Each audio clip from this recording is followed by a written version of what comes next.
Hello folks, I want to briefly discuss again the dynamics of the mandala. I've done that I think a couple of times, but and I also have presented the elements, the formal element, the colors, the family, some of that. But actually, to my speaking from my own experience, what's been useful to me of the whole construction of the mandala has not been the specific colors, the specific Buddha families, the five, northeast, west, south, center, but the dynamic, the sense of the dynamic of what mandala is. Again, mandala, of course, in Tibetan is kilkor. It means just a circle. It's we might call it a periphery, a field, a bubble, and our world is a mandala. Your senses project a three-dimensional world of objects that seem separate, and this total world is your mandala. It's your world. You are your world, so to speak. We perceive in the relative level, we perceive self and other. I'm here and things are out there. At another level, looking at it, for example, from the point of view of systems theory, it's all part of one system. The self and the other are both in the field of awareness. So that's your mandala. That's the mandala. The world, the universe, the whole known universe we inhabit, or I inhabit, so to speak. So my world is my mandala, and the mandala, when you look at the structure, it's a square with 4 gates. It's really the structure of a palace or a castle in which a deity, a god, little lowercase g, dwells, and the deity is at the center, and I think it faces east, and there's 4 gates and then 4 versions of that deity, depending on what we call the Buddha family. Again, there's the five families, which represent 5 diluted emotions and also 5 wisdoms, and that's what I want to talk about the most, the so-called transmutation of ignorance or confusion into wisdom, and what that means in our daily life. Just when you're washing your dishes, when you're talking to your partner, when you're riding the bus, driving, eating your lunch. That's the mandala we're talking about, not some highfalutin, heavenly idea.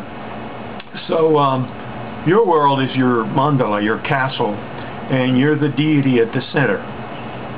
You certainly are localized by the body at the center of this field. Your eyes, we're very visual individuals. Your eyes create this periphery. You can't see your eyes, you see forward.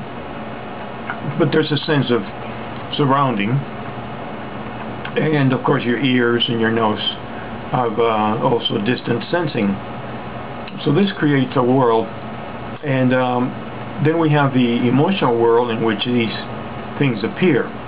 And both the so-called world of objects and the emotional world have the quality of those 5 Buddha families that I've talked about before. I'm not going to go into detail about that now. Dividing energy or the emotions into 5 groupings, I think it's traditional, but indeed we could divide it into 12, we could divide it into 108, 57. The important thing is, there's a space of awareness, is what we call mental space. We call it mental because it's not sensory. And emotions arise. We experience what we experience as emotions. They're tied into the self-image. They're, things like anger, jealousy, resentment can come up. I mean, all kinds of things that are not the 5 classical, desire, cold anger, ignorance, paranoia, and there's one more I think is critical, kind of splitting things up. But anyway, many energies arise, and we react to them. Sometimes we fight them, sometimes we want more of them, and this is what Trungpa Rinpoche called a claustrophobic environment. I mean, we crowd the space of awareness, which we are, not all these contents. We crowd it with action and reaction, and that's karma. Memory plus emotion plus energy plus habit propels us to behave in certain ways, and also actually magnetizes things in what seems to be the external world, which is created by mind as well. In any case, the arisal of these emotions and the reactions to them are distorted energies and compose the ignorant emotions. Now, when we discover the space of awareness, which is at the center of the mandala, the deity or ourselves can allow identifying with this space of awareness, or acknowledging that as our base, our being, not I, but just being, really. The I is within the space of awareness. I and other are within the space of awareness. So as we practice meditation, do vipassana, we begin to get inside, have the nature of mind pointed out to us. At some point we discover this space of awareness and we begin to disidentify from all the content, and it's said, you, quote, you are the space of awareness, but that you is not a you. It's just an event. It's a field where appearances arise spontaneously, like flowerings. So in any case, when emotions and energies and thoughts are allowed to arise in this open space of awareness, and there's no altering, no tinkering, you allow the risings and the risings, as His Holiness Dodo Kinsei used to say, whether it's pain, whether it's pleasure, whether it's ugly, whether it's beautiful, whether it seems to be good, whether it seems to be evil, that cuts through the duality of all these things that the concept creates. And the space of awareness allows all things to rise. And they rise and float and dissolve like a cloud. So it's a flowing experience. It's not, you get stuck with the anger, and of course, as you practice, we're not perfect. I mean, the rising may last an hour, 2 hours, a day. But if you practice non-interference, allowing, not trying to make it bigger, not trying to make it less, let's say a loving thought, a compassionate thought, or a happy thought arises, and now you're pumping it up. You're trying to recall other happy memories so you can stay happy, stay positive, all that kind of stuff that we hear. Same thing, you're manipulating. So it's just the allowing. You recognize awareness, you recognize the risings are the space of awareness. And in fact, they're not separate from awareness. And this is what allows the risings, the emotions, to transmute, so to speak. What was a crowded, self-centered, pushy, push and pull kind of environment is now an open environment. And these risings, appearances in the world, and emotions begin to become teachers.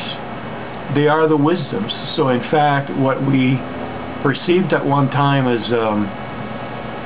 ignorant and painful and suffering now becomes a display of wisdom. And if we look and listen and allow this and honor this, we will be taught by our emotions, we will be taught by the things that happen in our world. And we honor our world. Trump Rinpoche did a lot of that with the teaching in Shambhala.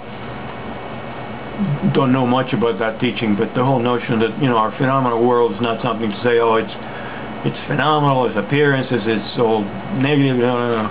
Phenomenal world is the only world you have. And when it doesn't rise out of karma, it rises out of spontaneity, out of creativity.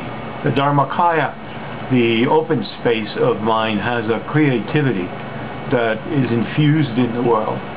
So we are to honor and enjoy and love, not commandments, it just happens, this world. And that's the principle of the transmutation of ignorance into wisdoms. And this principle of the mandala, this mandala principle, is really what has helped me the most, affected me the most, guided me the most. And the minor, tiny details of the Buddha families and the things they wear and the mudras and all that, that's iconography that, to me personally, it's just something that you don't want to clutter your mind with remembering all that. If you remember it spontaneously, hey, great. But just the notion that, spaciousness, and that emotions at that point, don't stop, they continue, but now they become messages of wisdom. and appearances continue, but they become again teachers. So with that thought, I leave you. Tashidalek, till we meet again soon.